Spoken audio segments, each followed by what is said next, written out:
My Gavanen Melunin, and well met indeed. I am Arak here, Khazad-dum, the head of the modding team behind Divide and Conquer, and welcome back to Lothlórien as we continue on with Divide and Conquer, other way round, and we continue to push Dol out of Dol. Our current plan is to regroup after our successful reclamation of Khazad-dum, and we shall press on for Amun Lank. And hopefully reclaim it. Of course, at the moment, both Haldir and his brother Rumil are in Lothlórien, and they're waiting for Zogrul, who will probably in this end turn come and lay down some fire upon us. This is, of course, a total war campaign, remember? So there were no preset alliances, and that's interesting. No wars. If you're wondering why I'm rejecting that, is because, of course, we as Lothlórien can accept no alliances. And the only thing that we can do is we can accept a ceasefire from a nation that we did not attack. So if I attacked Dol, for example, and they start beating me, I can't accept a ceasefire. However, if Dol attack me and they come to me and ask for a ceasefire, if I want to, I can accept that. That is, of course, along with the other house rules that generals cannot fight together unless they both retreat to the same city and fight because of the retreat. Oh, gold then. Oh, yes, I'm on my way to do that right now. And that's the only way they can fight together. And generals can only command as many troops as 2 times the number of stars they have. So this gentleman has 1 star, which means he can control 2 units, himself included. And there are his 2 units. Those are our house rules. Oh. Kugahilion. Kugahilon. Interesting name. Well, you've got the normal bodyguard, which is actually arguably better than both of these guys. Rumil certainly has a pretty naff bodyguard, it has to be said. Yes, my lord. Which is a shame, but there we are. Elven warriors. Right, those Lothlórien sentries, you try and meet up with them as well. For the light. Go into the fort so we get some free upkeep. Yes, my lord.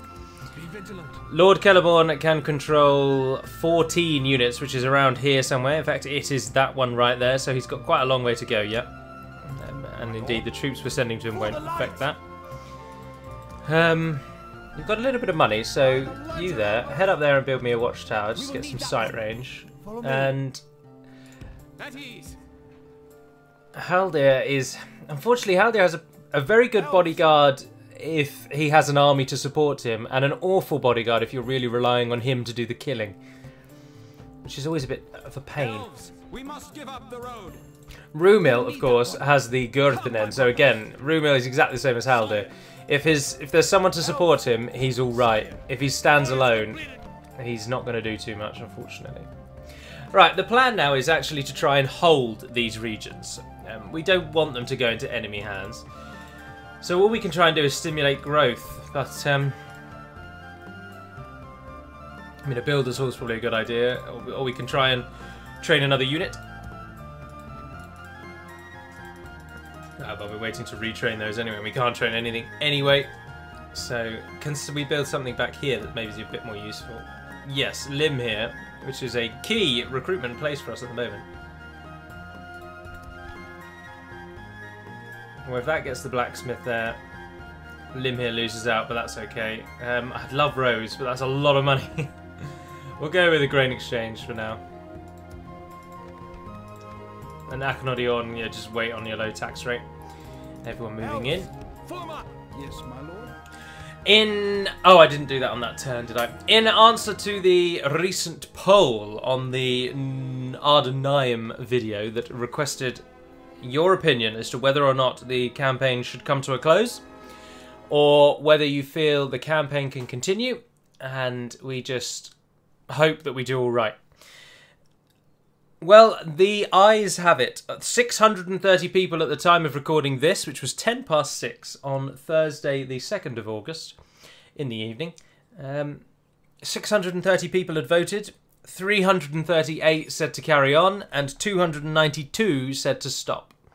So if I stopped or carried on, about the same number of people would be happy or sad about it. You hold us another proposition. But of course, I am enjoying it, Farewell, then. and most people have voted for that option as well. So it is going to continue, and if we are to fight to the absolute end, then so be it. For the light, swiftly, my lord. Right, we'll stay. No, we don't want to stay in the fort. We want to gain as much ground as we can, really. So we'll move as far forward as possible because we need Amun Lank and we need it sharpish. Follow me. They will not see us in the forest. But we are going out to build towers so that we've got a little bit more warning if the enemy comes. Come, my brother. Sire, onward by the light of Elbereth.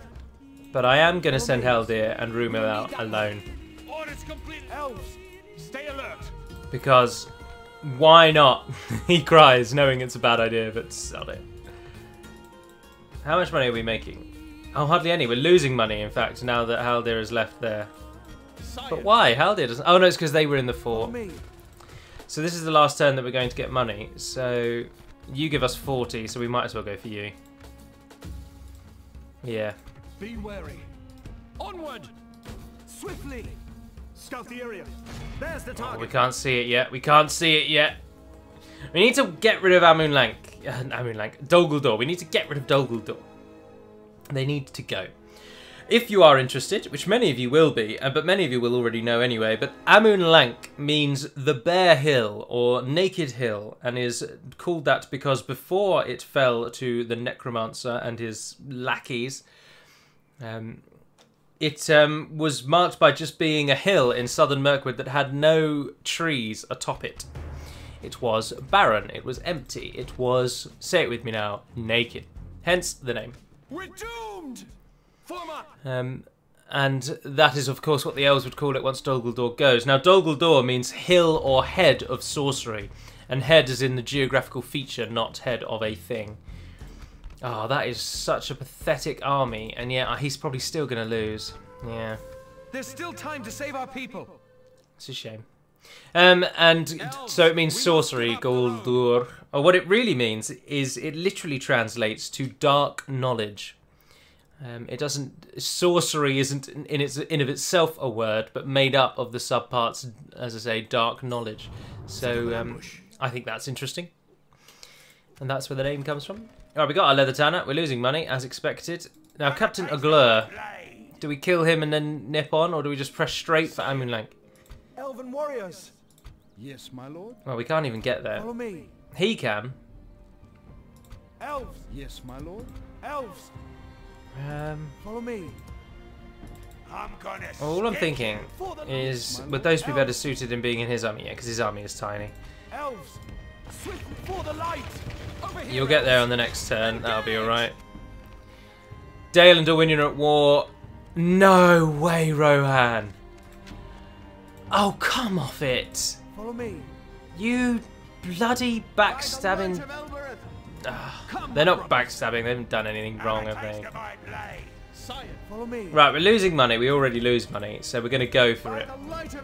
Come, my brother. Scatter them. Flee and warn you. Follow me. Take it for the elves. There's still time to save our people. By the light of Elbereth. Scatter them. I'm gonna stick you. Oh, that was so silly. We just lost 1,200 gold coins throughout all of that, and we killed about 60 of them. Take it for the elves. But they'll never beat Celeborn's army, and that's what we must rely on, so we go for another end turn. Oh, I forgot about this. Maintain the siege. Bugger, I should have attacked straight away, that was silly. That's right, it might pull some of them up there, and then allow our attack on Dol Guldur to go a little unhindered. Obviously, saying that a general, I have to put it, if we're framing this in a legal perspective, the general can only command as many troops as 2 times the number of command stars he has. And that leads you into the little predicament that should he fall to 0 command stars, he can't even control his own bodyguard. And so, of course, we can add the disclaimer that he can never control less than 1 unit. Anywho, the battle for Roskabel, which we should win. And they attacked us though, so we can't just fire arrows and hope, unfortunately. Which is another reason why we should have attacked. I stupidly wasn't paying attention. an oft problem on the channel, is it not? That I am not paying attention. Now, they've got archers of their own. And they'll be using them against us, I have no doubt. Who's coming this way? Orc Maulers. Right. I actually want you guys to go the other way around.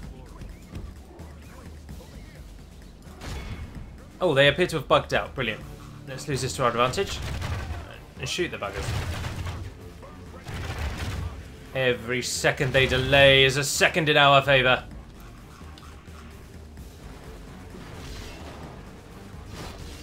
Oh, well, that's so helpful. You've sent the best unit over there to die. That's really, really advantageous. Keep on flying those arrows, my friends. These Orc Maulers are the only ones that are actually a threat. As I'm sure many of you know, they're armor piercing. And so, even though they are not that great in terms of stats, they will take some bodyguards with them. Or some Sentinels of Elbereth. And whereas our spearmen and our 38 bodyguards, even in melee, will be able to kill these raiders and hunters, no trouble. Whereas these maulers will be much harder to kill. So. Although, if they are just going to stand still, you are much more accurate up close.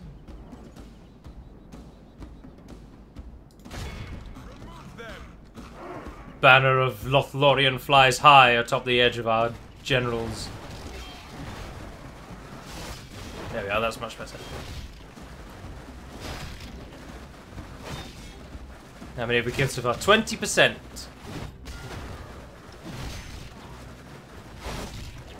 Now what we want to do is move in and take the square. And then... Oh, they're coming.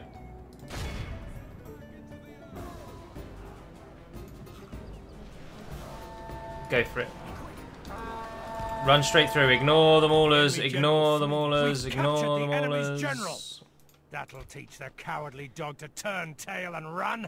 You gentlemen are going to go wide, and you're going to go there. Our general is going to go wide, and he's going to go behind you, and you're both going to run, and you're going to go for it. Our men are in command of the city. Oh, in fact, the general can take on them because he can definitely handle it. Spears up. Face the front. Doesn't like being at ×6, does it? Good God. This is happening frequently at the moment. It's probably something to do with the... Oh, I don't know. Actually, I don't know what it's to do with.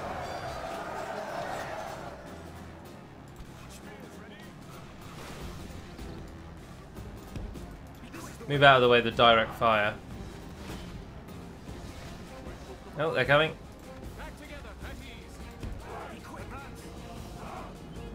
Our men no longer command the city. Why, though? We are the only ones in the city.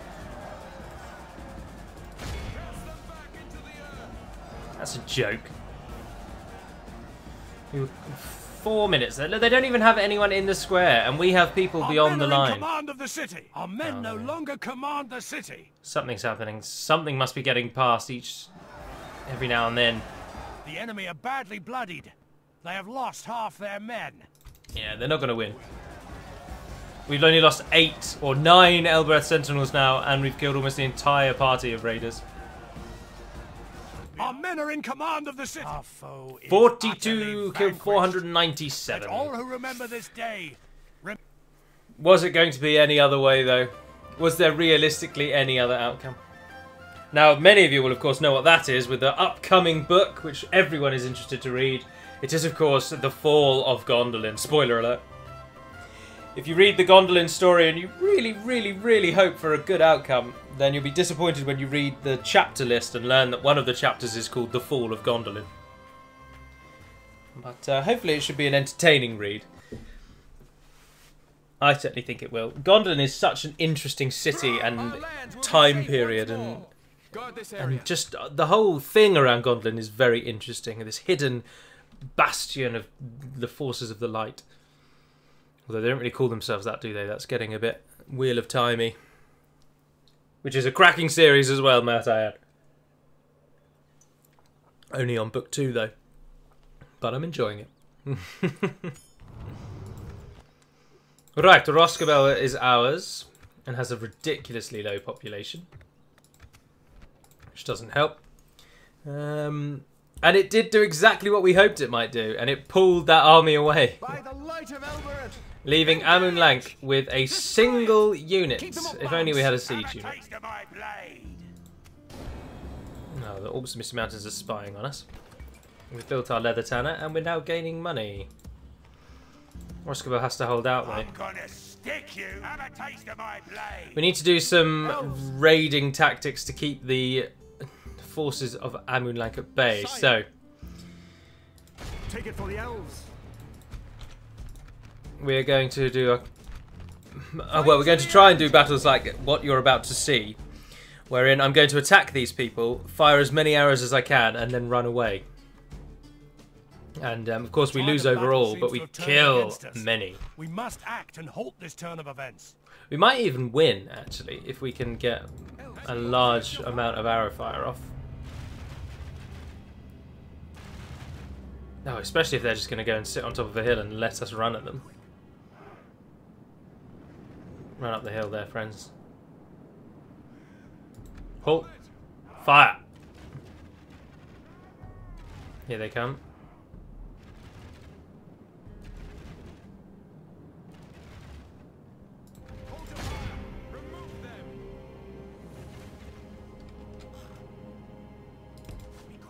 Run!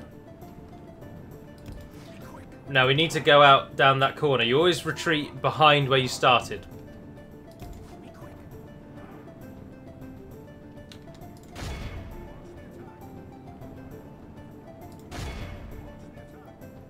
They stopped. Goodness gracious, we are in phenomenal archers. Every volley is like devastating to these orcs. Run! No. Every time we get caught, we lose a man, though.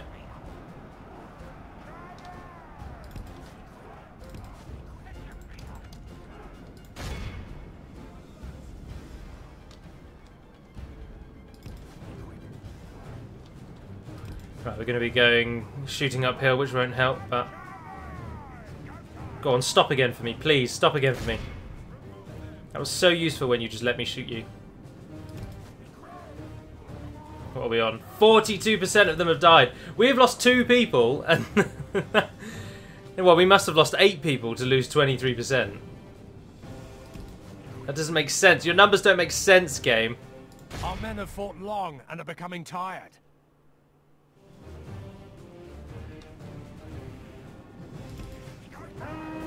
Oh, and another one. It's like they die instantly if they get caught with their backs turned.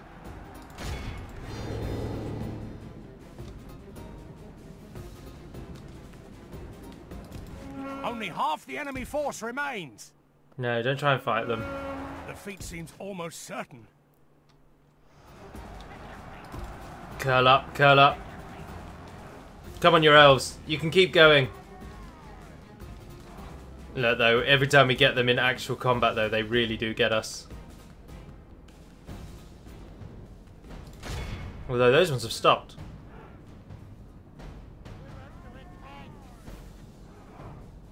We're not killing anywhere near as many now, though.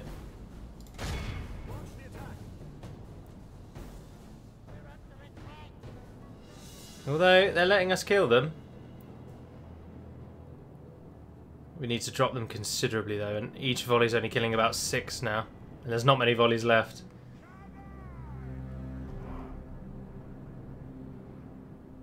We can't really risk running into battle just yet, either. I mean, we do still outclass them in melee. We might be able to get those ones to run. For example, they do 3 attack and they have a 5 defense. And we do 12 attack with a 14 defense. So actually, on paper, we are considerably better than them. So, The battle seems to be being swinging outnumbered in our 3 to favour. 1 shouldn't From matter such tidings does because victory emerge. our stats are considerably better. He says, praying. We've lost half of our men. I think we're doing alright. I don't know. We've carved them in half. Behold how Yes! our cowardly foe runs. It's time to press the attack. Well done, Haldir. Well, how much do we get it to? So you can't do this with Rumil because you don't have the archers. He just doesn't have the ability. The enemy are utterly. We lost 27 and we killed them all, basically. A glorious victory, if ever there was one.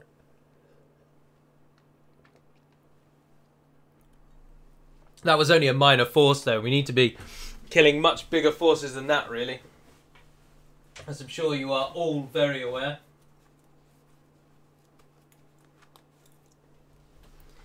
We need to be taking on that force to the right-hand side with those two larger armies of orcs. That's the real challenge. That's the one that we need to stop getting to the city. But that was a good victory. Right, don't get yourself caught in the city. See, I do think that Khazad-dum is probably much more suited to those kind of attacks because his bodyguard is phenomenal. Double the defense of Haldir. 11 missile. 12 melee. Like, they're so much better. But of course, when he fully revives, Haldir will have 70 odd men, whereas Khazad-dum will never go higher than 33 unless he gets some good bodyguard traits. Come, my brothers. But either way, we don't want to get Rumil trapped in Akhnodion because he isn't very good. I'll tell you what I can do, which is a bit cheeky, but whilst I can't have them in the same army, I can at least stand them next to it. So that, if some people were asking what are going to be my rules on reinforcements, and the answer is that I will allow armies to have reinforcements. But again, the reinforcing general can only control as many troops as he can control. So it's not like putting two armies together or anything. And it also is then naturally restrictive, isn't it? Because whereas you could have an army with, say, 4 generals, to get 4 generals to fight if they are all controlling an army is very difficult. It requires a lot of planning. They're all going to come in different locations. You might not be able to even control some of them, so you always run the risk of the AI killing off your forces. So whilst it is a little bit of a get-around to the rules we've put in place, it's not an ideal, is it? We're still going to lose a lot, and we're going to lose a lot of control, unfortunately. So we got to, but it's something that I think that we should be able to do because I don't think it's that bad. And especially when we're attacking this bloody fortress again, and they're going to get that huge garrison again. And our only alternative is to wait the 10 or so turns that it's going to be before the city falls of its own accord. 8 turns till its surrender. That's ridiculous. Like the wind. Orders completed. Who's that up there? Oh, he's only got 1 unit. By the light of Elbereth, assail them. Of Wargs. Ooh, this is going to be an interesting battle. Come on, Rumil. Earn your stripes. It should be said that unless you're playing as the dwarves, no matter how bad you are still better than the auto-resolve. And there are things that you can do and things that the AI will do on the battle map that they'd never do in the auto-resolve that you can use to your advantage. Like, for example, a prime example of that, I should say, is in that previous battle where Haldir's enemies stood still for no reason halfway through the battle and just let him attack them. Right, now we attacked them, even though they're cavalry, and so I wonder if they'll actually bother coming at us. And if they don't run at us, we will win this easily. If they do run at us, they will have a bit of an advantage. But either way, we're going to have the hill on our side. But to give you a bit of an idea of this one as well, our attack is 14, our charge bonus is 6, and our defense is 15, but we frighten infantry, which doesn't apply to them because they're cavalry.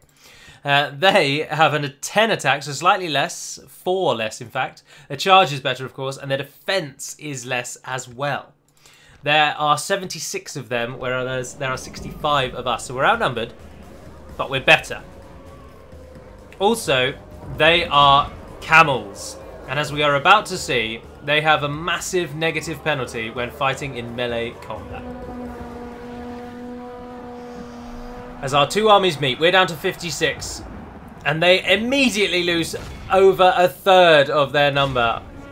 Our general lies slain. Oh, for God's sake, Rumil. Only half of the enemy are badly bloodied. They have lost half their men. Well, we've just lost Rumil. So... Oh, well, that's bloody annoying, isn't it? And so we are going to lose. Gaining the upper hand, defeat is a bitter drop to swallow. Oh, dear, I should have auto-resolved. We would have easily won. Cavalry doesn't get factored in auto-resolve. They only managed to win that because the AI is at least now clever enough to know that it should do cycle charging. And, of course, that has succeeded quite substantially. And they've killed our general and then won the battle. But then I'm not that bothered. I don't care about Rumil. I don't care about Orofin when he joins us as well. And their bodyguards are considerably worse than just the standard Lothlórien bodyguards. Gurthanen are a very good unit, but when you're restricting your generals to 1 per army, they become a huge hindrance. He'd be an excellent secondary general to have in your army, but as a main army, he's rubbish. Which is a shame because he's got a very high command. But if your general's not shooting arrows, he's not a very good mainline general. For Lothlórien, anyway. We'll name somewhere after you, Rumil. I mean, you've not done all that well, but I feel like we should. Follow me. What I also feel like we should do is not attack Dol Guldur and wait till they build this army into one so that we can smash all of these forces in one go and claim the city at the same time.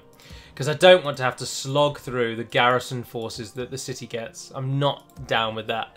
So if we can get them to attack us, then that'll be better. Now they might go for Akhnodiorn, and that would be a real pain in the ass because we do not want to lose that really. And I'd like to get that very elite archer unit out. Oh, relations are improving across the board though. Who else can we get trade rights with? orders. Have we got trade rights with Imladris? Oh, you can't tell unless you find them, can you? Where are you, Imladris? There you are. Trade rights, yes. So, Dunland. We could go to Dunland and get trade rights with them. Stopping here. This toing and froing between our armies is so... bleh. But remember, they are being attacked by the Anduin. They're also at war with Thranduil, which is helping us a bit. But, of course, they are allied now to Rohan, which is very annoying. Rohan have basically turned evil in this campaign.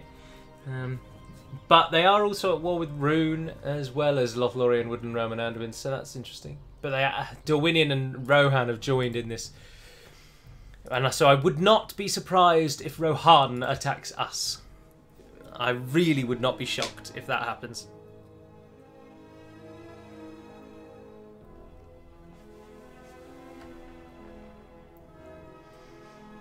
Rohan, though, of course, at the moment, very much caught up in their fight with Gondor, which might actually make them rather easy pickings if we can deal with Dol Guldur sooner rather than later.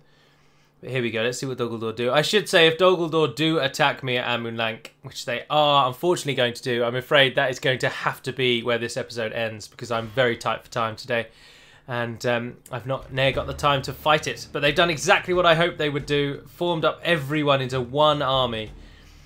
And it's going to be a hell of a battle, but hopefully it will be a battle that finally shuts them down. And from here we can move on and crush them. Because this is a huge proportion of their army in this sector. So there should be and obviously Shagdash is not a threat. It's just all of our archers versus that, the Horde. And as I say, it's going to have to be the start of next time. So for now, that is going to have to be all. So apologies for the slightly shorter length of the video, but such as it has to be today. And until we speak again, dear friends, Navarne den Pedimad Melonin, Karar Alf and farewell.